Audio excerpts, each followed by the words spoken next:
Olá, eu sou o Luiz e esse é o podcast Ecos do Marajó. No episódio de hoje vamos conversar com a pesquisadora Joiciele Pereira, que defendeu recentemente a sua dissertação de mestrado pela UFPA. O estudo dela parte de vivências em sua própria região e discute também como que as comunidades do Marajó, boa parte das comunidades desse enorme arquipélago, se reconhece e se definem a partir de categorias de diferentes sentidos no dia a dia. Nesse episódio dessa breve conversa, vamos conhecer um pouco da trajetória de Joyce e entender como surgiu a pesquisa e a discussão sobre de que forma os conceitos como interior, por exemplo, aparecem na identidade e nas práticas locais. Joyce, seja bem-vinda ao Ecos do Marajó. E antes de entrarmos ao tema central, eu queria que você se apresentasse sobre quem és, quem é Joyce Pereira e como você define quais são as vivências que aproximam você da temática da sua pesquisa, da pesquisa que recentemente você defendeu na UFPA. Olá, Luiz. Eu sou do município de São Sebastião da Boa Vista, no Marajó. Sou formada em Relações Internacionais. Recentemente mestra em Antropologia pelo Programa de Pós-Graduação em Sociologia e Antropologia da UFPA e agora doutoranda pelo mesmo programa. Apesar de ser de Boa Vista, como a gente costuma chamar a cidade, a minha infância foi vivida na cidade de Anajás, sendo boa parte dela no interior.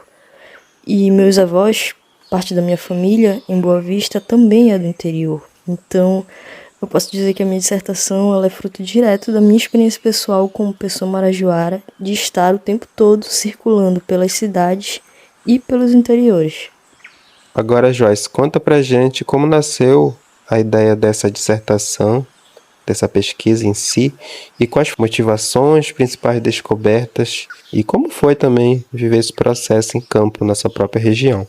Ainda durante a graduação, no meu trabalho de conclusão de curso, eu já sabia que queria falar sobre a Amazônia. Então eu me debrucei a pensar sobre como o imaginário que se tem sobre a região recaía nos amazônidas e criava estereótipos a partir de uma mentalidade colonial. Quando eu fui para o mestrado, meu projeto inicial era saber como o imaginário que se tem sobre a Amazônia recaía nas populações ribeirinhas, mais especificamente no meu município. Junto a isso, foi durante a graduação que eu me percebi como ribeirinha. Então, eu também queria saber se as pessoas de Boa Vista se viam como ribeirinhas e se acionavam essa identidade ou não. E, para minha surpresa, quando eu fui a campo, raramente o termo ribeirinho aparecia enquanto categoria identitária. Durante toda a minha pesquisa de campo de 1 ano, ela apareceu apenas em 3 momentos. E daí, quando não se tem dado, isso por si só também já é um dado.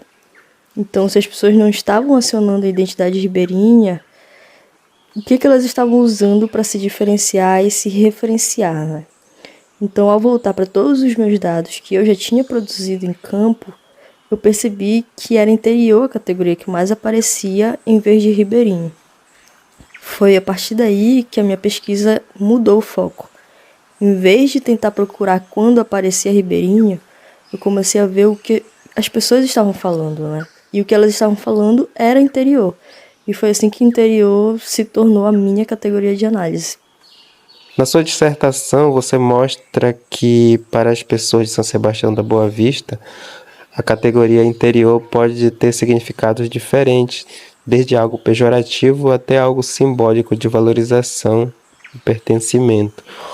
Como essa percepção influencia a identidade e o cotidiano das comunidades? Isso acontece porque a identidade ela é a maneira pela qual uma pessoa ou um grupo se afirma, seja para si, mas também em oposição ao outro. Ou seja, é como as pessoas se veem, mas também sobre como elas são vistas. Significa dizer que toda identidade ela vai ser relacional.